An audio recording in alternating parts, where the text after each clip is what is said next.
I want you to win. I want you to shine. I want you to be a champion. And that's why I'm here. I'm here to help change someone's life. Hey, can I tell y'all a story real quick? When I was younger, I got in trouble with my mom for calling somebody stupid. My mom said, don't call nobody stupid, that's not nice. I said, Mama, the Bible called people stupid. My mama looked like, what? I said, yeah, the Bible called people stupid. She said, can you show me in the Bible where it calls somebody stupid? I said, yes, I can. Hey, y'all, check this out. Proverbs chapter 12, verse 1. Whoever loves discipline loves knowledge, but whoever hates correction is stupid. Yeah, so I showed my mom this scripture, and we both had a good laugh about it, and she actually agreed with it. She said that is very right, and that's very wise. But she said, I still don't want you calling nobody stupid, because that ain't nice. I'm so glad King Solomon was not politically correct. I'm so glad he was straightforward with this. This scripture does not offend me. If you want to make an impact, if you want to win, this scripture don't offend. The only people this offend are the people who don't like to listen. But I want y'all to listen to this. Don't be stuck on stupid. It is so much sound wisdom in this proverb. Please don't miss it. First, let's start out with knowledge. Knowledge is power and wisdom is strength. That's why I have become a lifelong learner. I'll be learning something for the rest of my life. There's so much things out there that I don't know. But to be a learner, you have to be humble enough to say, I don't know something. People will try to protect their pride and their ego by acting like they know it all. Don't be a know-it-all. Be humble. If you really want to make an impact in life, become a lifelong learner. If you are grown and you are still saying things like, don't nobody tell me what to do, I don't have to listen to nobody, this is my life. I'm sorry, you're going to be stuck in the same place your whole life. You got to be wise. Children, listen to your parents.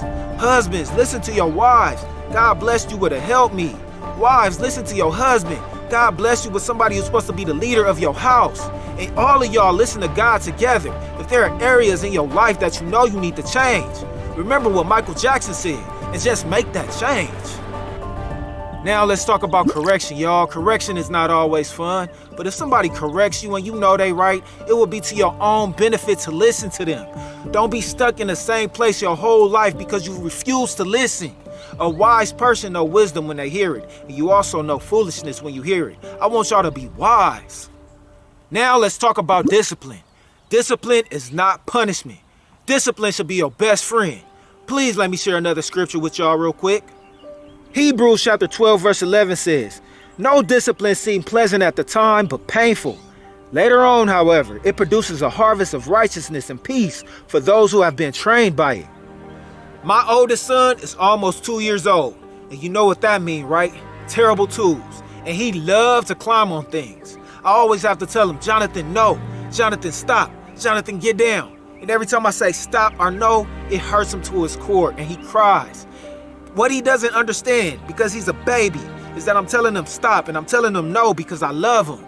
You know it's the same thing with God, right? If you're a child of God, he's going to chastise you. He's going to discipline you because he loves you. He ain't going to let you get away with everything. He don't want to hurt you. He don't want to take your fun away from you. He loves you. He wants you to have a life of abundance. You know another thing that comes to my mind when I think about the word discipline? I think about boxers and how hard you have to train to be a boxer. But the best of the best, they give their all even before they step into the ring.